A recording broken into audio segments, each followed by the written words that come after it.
So I want to comment first on something really brilliant about the white beard God thing. Um, Independent of whether like whatever was problematic about it or whether it's true or not, just like a functional thing that it did. And basically any system of heaven and hell or reincarnation were able to do this, which is a perfected system of justice for self-organization. So let's say that we have not got people to deeply empathize with other people's experience and really care about their experience independent of how it affects their own experience. And they're still mostly just selfish fucks who care about their own experience. And there are ways that they could hurt other people and get away with it because they can hide it. They can pretend they didn't do it. They can, whatever it is.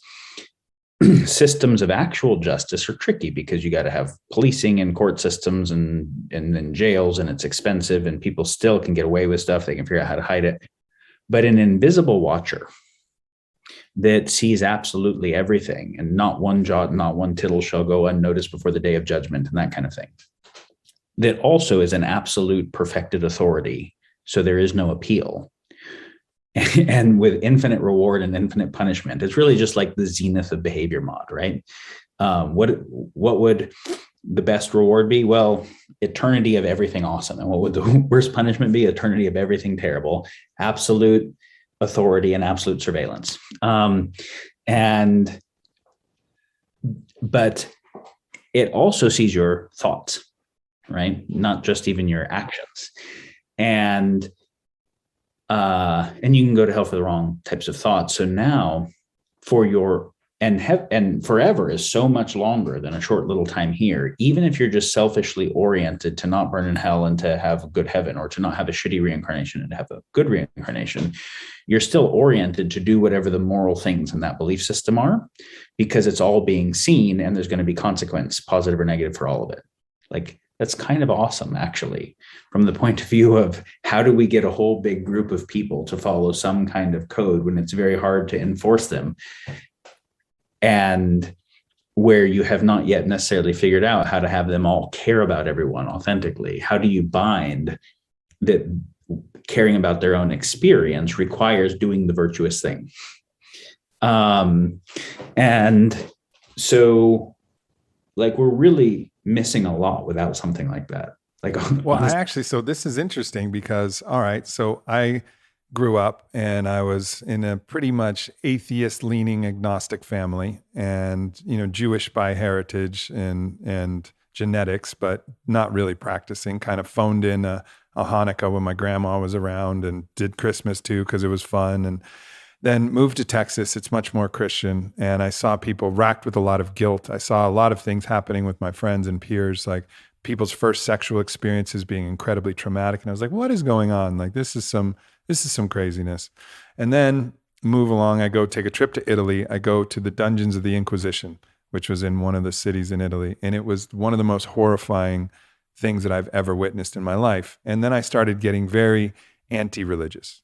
Right. And so atheist to the point of crusading to be anti-religious. Like, I have to dismantle all of this superstition that's caused all this harm and is continuing to cause harm that I'm seeing in my peers. Okay, fast forward, I go do my first, guided medicine journey, combination of MDMA and psilocybin in the mountains of New Mexico. I feel my body evaporate. This thing that emerges, which is consciousness, or I could call it a soul. That was really the only name that I could say. What is this thing, this unborn, undying aspect of self? And then what I ultimately realized was that there is a recapitulation of all of your actions and deeds and thoughts that happens with the perfect unblinded clarity of seeing yourself without all of the delusional, projective, rationalizations and notions that we have that get us to do all of these things that are sometimes blindingly pernicious, ways in which I treated girlfriends and different things. I mean, I was never like bad, quotes, but I'd done things that were selfish for sure. And I just had to look at those like somebody had, things that were holding my eyes open and I couldn't look away from them. And that feeling was akin to hell. Yeah. And then the forgiveness of that was then the redemption, and then the feeling of heaven, which was waiting. And so I I had this real interesting moment where I was like, wow, the story isn't that far off, in that there will come a reckoning where we have to look with perfect clarity at all of our deeds and actions. And that will be a hell if we've lived a life in ignorance or in denial of, some of these real morals. And it will be a heaven and a celebration when we get to release this physical form and experience the divinity of these other dimensional realities. And then another layer, which has recently come into my awareness, is that moment when you actually do it, because I was just pretend doing it with the psychedelics, right? I got to like touch it and taste it partially, but not completely. Well, that moment, you're outside of the bounds of time. And this is, of course, predicated upon a multidimensional understanding of our existence. And then these dimensions are not bound by time. So in a place that's not bound by time, what could be a moment is also infinity. There's no difference between a moment of this recapitulation of like, wow, what did I do? I can't believe I did. And feeling all of that guilt and the pain and the empathy for everything that you've done, that stretches to infinity also, and is also a moment, depending on how long it goes. So, interestingly, there was in my very first experience 22 years ago, there was a synergy that I've never really thought about the importance of this, but it's coming to light now, like, wow, maybe that's actually really important to recognize and highlight, that this is a way to maybe potentially bind our own ethics, is to understand that, yes, there is a hell and there is a heaven, and it's us that's the judge, and it's the truest, fairest judge, because it knows not only our actions, but our intentions, and it knows the truth of all things. It's aware of, it's not blinded by the stories and the indoctrinations of cultures. It's really bound to the truth, and it's us lifted from all of our delusions. So I guess that's one way of saying that potentially this is reality in some just slightly different way. And maybe that is an important piece to this puzzle, is to bring this awareness back. Yeah. Yeah, it's interesting when you're in that experience, you're reviewing all of your actions, you're seeing them. So that the space of that experience is that kind of review and judgment, right? And the reward and punishment, whatever, are in that space. When we talk about, but what's interesting is there's a transparency. Someone is forced to see themselves on the Ibogaine journey in a way that they aren't most of the time. Right. And so this is that whole thing of like, what is the basis of the kind of behavioral upgrade of people if there is no transparency? What's the basis of justice? You don't have justice if you can hide the effect of the action, right? Mm-hmm. So there's a kind of transparency required for justice, which is required for the kind of cause and effect that motivates behavior to move in the right direction. And so the psychedelic or the self-reckoning experience is one way of that. The idea of a sky god who sees everything and will, punish or reward is another. The sky god had to come when we moved from a small tribal scale to a much larger scale. At the tribal scale, literally the tribe saw everything because it was a small enough scale you couldn't fucking hide anything. Mm-hmm. And it's actually interesting to think about, for the vast majority of human history and all of our evolved history, these small little tribes of less than 150 people, you could never effectively lie and get away with it because everybody's gossiping about everything. Everybody's talking, yep. Everybody's seeing everything. And you couldn't like hide the pollution somewhere or like make a mess and get like, literally the tiny scale created a forced transparency where what was good for the individual, what was good for the tribe became bound, right? You weren't going to get ahead by fucking the tribe over. It just wasn't going to happen. If you tried, you'd get exiled and then you die. Mm-hmm. And it's interesting to note that individual humans weren't selected for. Individual humans would die. Tribes were selected for, but they were at a big enough scale they could deal with bears and the cold, but they were at a small enough scale that what was good for the individual and what was good for the tribe as a whole was bound because of the forced transparency, the forced cause and effect. And so as soon as we needed to get much beyond a tribal scale where I could actually do something where I could leave a mess somewhere and hide and nobody would know who it was, or I could fuck somebody else over or whatever, now I needed a sky god right? Because as soon as you start to get to the empire scale, now either you have to have some king that's rewarding and punishing everyone, which you'd have as well, but it's hard. You have to like whip a lot of people and monitor a lot of people and whatever, or you have that king as below the same as above, and you have some kind of religious idea.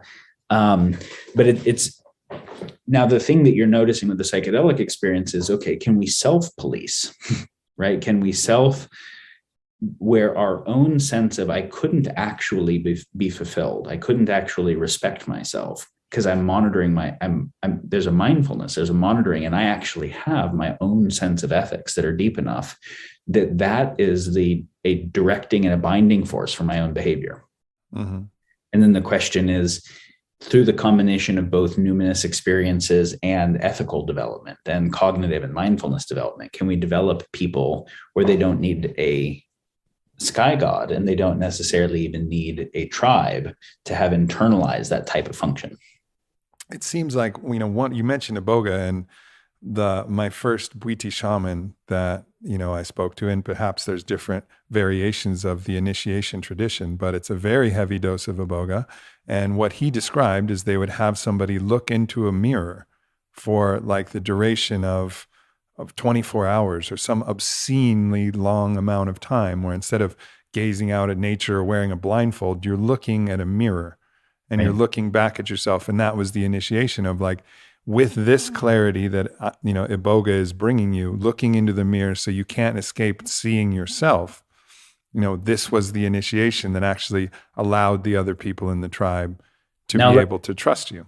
Now let's come back to all those other Aubreys, right? That conflict theory world, but where you're having that experience looking in the mirror on Iboga regularly.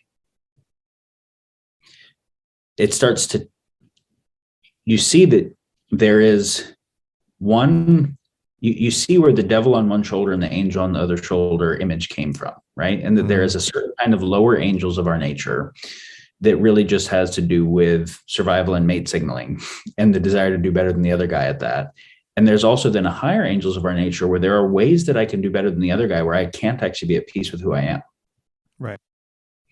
And then specifically the pressure that you mentioned, not only can I not be at peace with who I am, I realize that the other guy trying to do that as well, and us escalating actually ruins everything for everybody. And so I'm now bound to try to help that guy in a way where we can find a better solution, because there is no good, like I don't just win the war once and for all. I win the battle and engender more enmity and a counterattack, and then all of our energies in this thing. So it's like, okay, ultimately I have to find a better way for all of us because they don't plan it. And so now we take the heaven and hell mythopoetics and actually bring it back to something pretty literal. One way I like to think of like the rapture story is, and this is not the only right way to think about it, as you mentioned, you can have your own rapture experience in deep meditation or on Iboga looking in a mirror, right? But the rapture story of the end is nigh, this phase is coming to an end, there's going to be a great time of judgment. There's going to be a purgatory where we have a chance to reconcile and rectify the wickedness of our ways. And if so, we get some much better thing, heaven on earth or the reinstatement of the garden or whatever. Or if not, we get hell or death or some kind of bad thing. There's kind of a hard fork, and there's like a purgatory choice hard fork thing. I think we're facing something that is very much like that, kind of literally,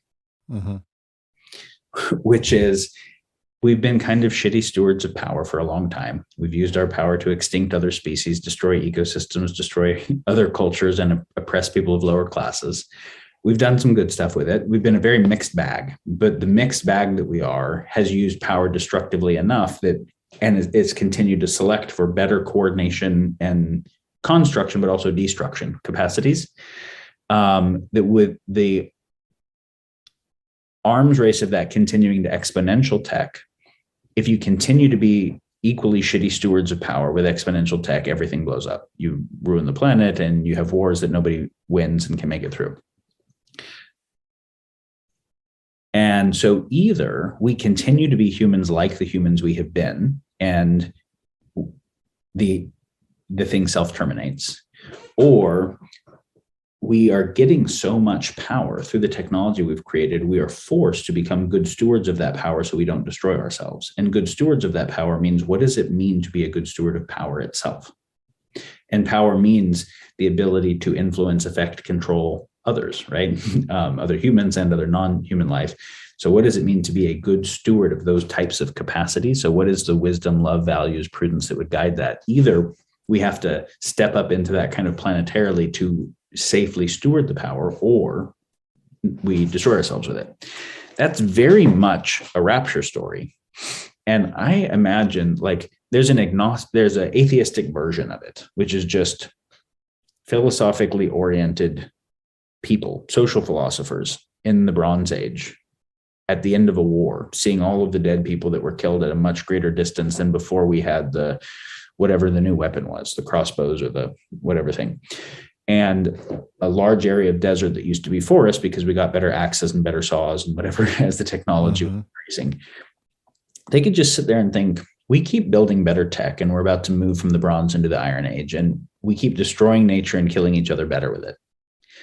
We don't get to do that forever. Like, at a certain point, you can't destroy all the nature and kill, at that full scale. So this phase is coming to an end, and there's a wickedness of our ways and how we deal with power that has to be reconciled. And either we get it and we get this garden or not. Like, to me, that story, and very much like the Kali Yuga to Satyuga Hindu story or the end of the Mayan calendar, like they're just decent forecasting of the nature of continued technological power.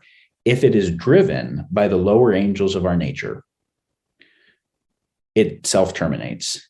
And so if that power continues, it forces the higher angels of our nature to become the basis of culture, or we self-terminate. Like, that's the forcing function.